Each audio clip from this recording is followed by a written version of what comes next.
line could we see, facing David Benavidez? Why not this year? Yeah, it's also the option for us. Benavidez, Beterbiev, you mentioned Canela. Also in my head, I would like to move up to get a chance to fight for another belt in another weight class. It's for my soul, it will be better to move up and try myself to get another weight class.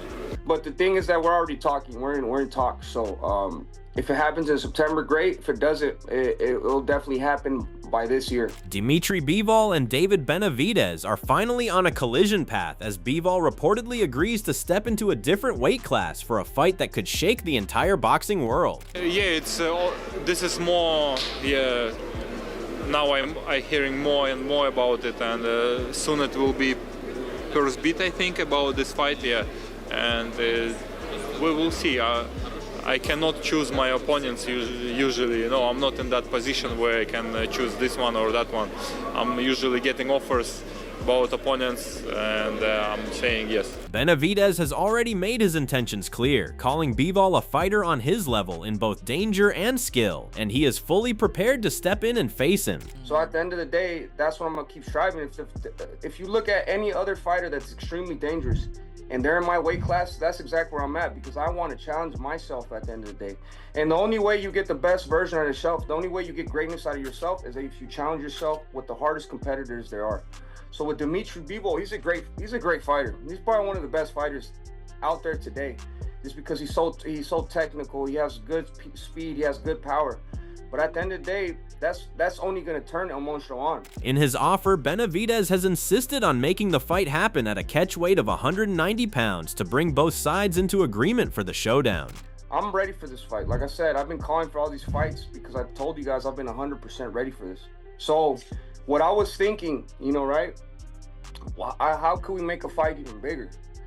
I was thinking of maybe we do a catch weight at 190. We get the cruiserweight belts involved, the light heavyweight belts involved, and winner take all. Dmitry said he wanted to fight for the cruiserweight championships before his career was over. So maybe this is we can make a even bigger fight like that. In the middle of the discussion, Peter Berg delivers a reality check during a sit-down with Joe Rogan, revealing that Bivol once dropped Benavidez in sparring at their gym. Fucking fight. Yes. Probably the greatest light heavyweight fight of all time. Incredible. Bivol trains in our gym, by the way. Does he really? Churchill Boxing. The hardest punch I've ever seen anyone throw in my life was in our gym. David Benavidez was sparring Bivol. Whoa. And David Benavidez is a great fighter, but Bivol caught him and dropped him with the jab in sparring. Adding fuel to the fire, Max Kellerman delivers a bold opinion, saying Benavidez is still not fully established as a top champion, largely because other fighters have avoided facing him. You beat the champion in 2 divisions. Benavidez, by my lights, the way I figure things, has never actually been the champion of a division. Not his fault. Canelo never gave him a shot. So far, neither Bivol gave him a shot, nor Beterbiev, when he was a champ, gave him a shot.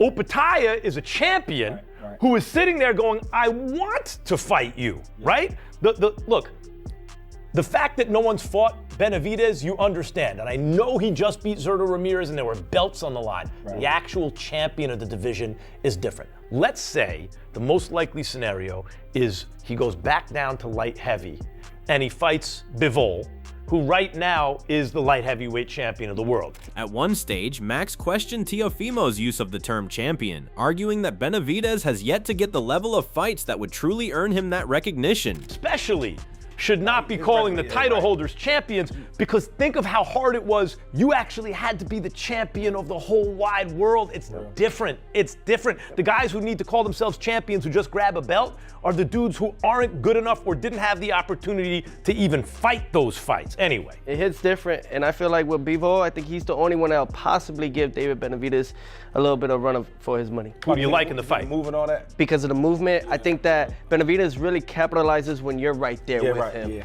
And I think Bivol doesn't give you that kind of momentum. The discussion is heating up on whether Benavidez should remain at cruiserweight or move down to light heavyweight, as Devin Haney warns that making weight could weaken his strength and output. I don't love that for him because we've seen guys like Roy Jones go up in weight, and then come back down, and they just aren't the same. I think he was already killing himself to make the weight, I've seen him do the weight cuts. I think that those weight cuts are brutal on him. I think that he's at cruiserweight. This is where we've seen the best of him. I think he should stay up there. Guys, I agree, and I'll tell you something else. Where are you with this? Me? I like it.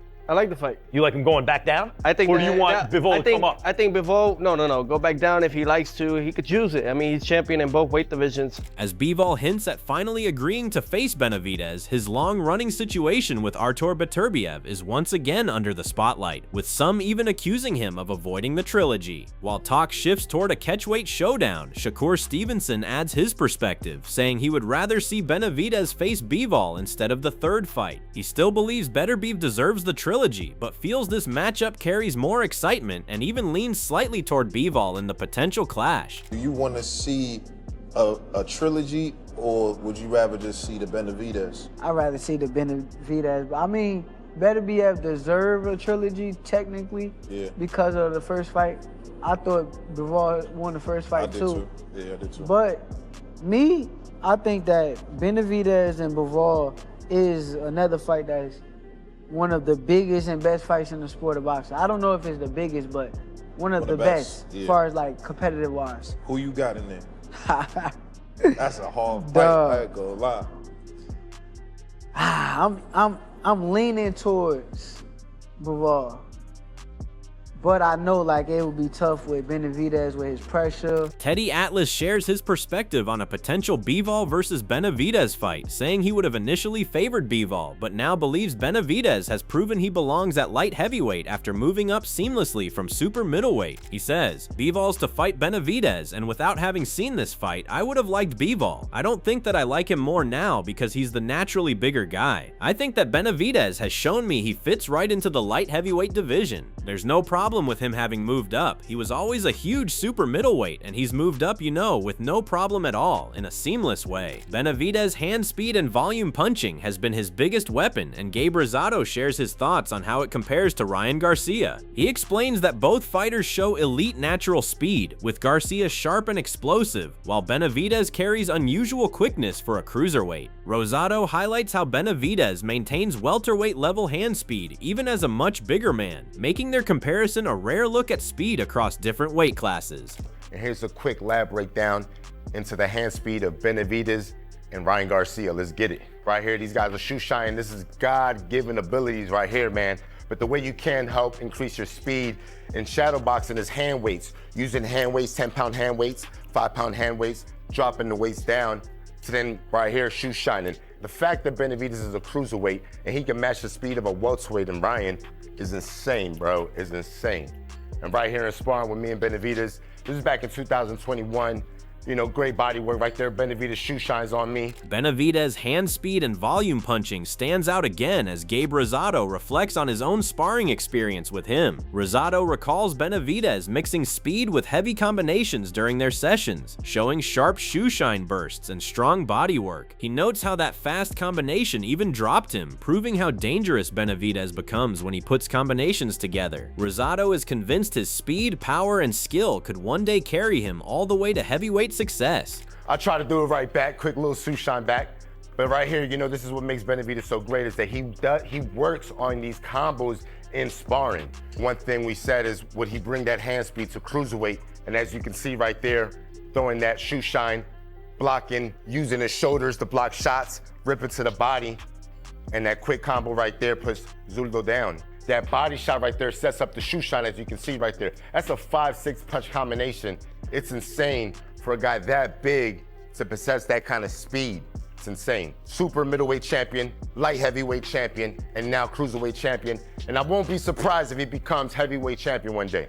The man has the skills, the speed, and the power. But whoever sparred with Benavidez got exposed in the ring just like Zurdo Ramirez, and that is exactly what Benavidez warns of. Speaking about his next challenge with Bivol, he explains that confidence alone is not enough, but the work he puts in prepares him for any top-level fighter. He highlights how he trained for months without cutting corners, building defense, offense, and power. Benavidez believes that complete preparation will allow him to hurt Bivol the same way he did Zurdo.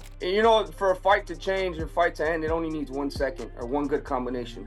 So I know that I told you guys over and over then that I did this to Artur Ramirez in the ring. I did the same thing to Dmitry Bivol. You know, I'm not trying to be cocky, I'm not trying to be disrespectful, but those are just the facts. You know what I mean? So I'm coming into this 100% confidence already. I'm not riding on my high horse. I'm not letting the confidence just lead me because I still put in the work. So I put in so much work. That's why I work so hard. You know, people always ask me, why do you train 4 or 5 months? I'm like, bro, because at the end of the day, these are the top level guys. You got to give them the respect they deserve in the ring. He goes on to explain that he sees himself as a different kind of fighter, someone who actually thrives on facing elite opposition. Benavidez says he never avoids challenges and has always welcomed the toughest names in the sport. After more than a decade as a professional, he admits that only the biggest fights still motivate him, and it is these high-level battles that allow him to fully prove who he really is inside the ring. There was no stone left unturned. I made sure I worked on everything. The defense was good, the offense was good, the combinations was good, the power was good. So, man, I just, you know, I'm a different type of fighter, and I need these great fighters for me to show you guys that I'm a different type of fighter. I don't shy away from nobody. You know, I love the challenge. At the end of the day, I've been professional 13 years. I made it to the spot in my life where, like, the only thing that excites me are the big challenges. As talk shifts toward a possible showdown between Bivol and Benavidez, Tim Bradley delivers a direct assessment that challenges the hype around Benavidez. He believes Dmitry Bivol's boxing style presents a major stylistic problem for him. Bradley highlights Bivol's precise movement and elite fight intelligence, explaining that both factors could disrupt Benavidez throughout the contest. While he still expects a competitive battle, he feels Bivol's control and technical discipline are built to neutralize aggressive pressure fighters. Bivol, if he fights Bivol has the perfect style to beat him. Oh, I'm sorry to tell y'all, man. For real. Y'all come here for the real. Hey, I like me some David Benavidez. I do. Shit, I can't wait till we fight again. But Bivol is a recipe for disaster. Now, would it be a fight? Hell yeah. It'll be a fight. David Benavidez, he don't go nowhere easy. Hell no. But when you got good feet that matches with this, right? And you understand the sweet science. Teofimo Lopez shares a similar opinion, offering a straightforward take on the potential clash and suggesting that Dmitry Bivol would present a major challenge for David Benavidez. He points to Bivol's discipline, timing, and ability to control distance as qualities that are extremely difficult to overcome at the highest level. While acknowledging Benavidez's relentless pressure and power, Lopez feels those strengths could be gradually shut down over time, giving Bivol the advantage if the fight ever becomes a reality. Performance, man. Yeah, it was great, man. He did his thing. It was tailor-made, it was perfect, and he did his part, man. I think the only person that could probably challenge him would be Bivol. Who's Bivol? I saw the spar. It was very competitive years ago with Big Ross and Edgar, yeah. Yeah, but David's in a new place right now. I get it. I get it. Is he in a tough place because he's at cruiserweight, and then if he drops back down to 175, or the fight with Usyk is a heavyweight, then he's in a hard place. Well, how should he maneuver that? Like, if he's cruiserweight, then they have a new weight class, a bridgerweight, or is that only WBC side? Yeah. Only WBC? Yeah, that's an option. You know what I mean? And he's basically WBC world champion, so they could probably round him there too. So many avenues for him. Riding high on his power, David Benavidez stays extremely confident in his abilities, stating that he is capable of beating both Dmitry Bivol and Artur Beterbiev. He makes it clear that Bivol is his main focus right now, but he would not hesitate to face Beterbiev if the opportunity arises. Benavidez believes his skill set and physical tools are more than enough to handle both champions, and he sees no obstacle to taking them on one after another in the ring. Which one is more of the fight? I know Dmitry Bivol more than Beterbiev, but I think Dmitry Bivol just put the game plan out how to beat Beterbiev. But both of them, I had to be at the top of my game. Training camp has to be the hardest training camp I've ever been through to win those fights. Both of them. A more like a barn burner fight would be me and Beterbiev. Fights like that, people that got a lot of power, you gotta use movement. So I think that would show a different aspect in my game. But I'm 100% confident I beat both those guys. It's not gonna be easy at all, but this is what we're here for. Looking at a possible Benavidez and Bivol showdown, Sean Porter argues that this matchup brings more excitement than Bivol's anticipated trilogy with Artur Beterbiev. He explains that Beterbiev is a more direct fighter whose style is easier to anticipate, while the Benavidez and Bivol pairing offers a far more complex battle. Porter believes both men bring different strengths that could trouble the other at any moment, making their clash unpredictable, competitive, and the most compelling fight available in the division. Styles make fights. with Beterbiev, he's not complicated. He's going to be right there to hit and be hit, you know. And like we saw with Bivol, it's up to Bivol to make the right moves, not be in the wrong spots at the right time. But with this fight with Benavidez, to me, there's just so much more that both these guys can do against one another that it makes it a better fight than a trilogy match with Beterbiev. Excuse me. Speaking about Bivol's upcoming bout, Benavidez explains that the situation is still open and could shift depending on injuries or timing issues. Even so, he makes it clear he is not letting the opportunity slip away once Bivol collects the titles he is targeting. He believes talks are already progressing behind the scenes and expects Bivol to come through against Michael Eifert, which would clear the path for their showdown. Benavidez also mentioned September or later this year as realistic windows. Yeah, he's fighting, and at the end of the month, he still has 21 more days until he fights. So I mean, I don't know how long he's gonna have to stay out, or if he has an injury or any of that. So, but the thing is that we're already talking. We're in talks. So if it happens in September, great. If it doesn't, it'll definitely happen by this year. The idea of a fight between Bivol and Benavidez is gaining serious attention, and Schwozbiz the adult believes it could even be bigger than a Canelo matchup. He describes Benavidez as someone who moves like Evander Holyfield, a fighter who often ends up beating the opponents he has long chased. In his view, Benavidez not only carries that relentless style, but also the potential to overcome the man who already defeated Canelo, making this clash even more significant. David Benavidez versus Bivol is almost as exciting for me as Canelo versus David Benavidez. I'm not gonna lie. The reason why I like it is I always liked what Evander Holyfield did when it came to Mike Tyson. Mike Tyson fight Alex Stewart, I'ma fight Alex Stewart. Mike Tyson fight Buster Douglas, I'ma fight Buster Douglas. You can't beat Bivol, I whoop his ass. Not only am I showing that I beat Canelo, but I'm also showing that my legacy is important. I'm greater than Canelo. I just love that attitude. And as the tension builds around this possible showdown, one thing is clear: the boxing world is getting closer to a fight that could change everything in the division. Now it all comes down to timing, titles, and who steps in when the moment arrives. If you want to see how this rivalry unfolds, make sure to stay locked in, hit like, subscribe, and drop your prediction in the comments.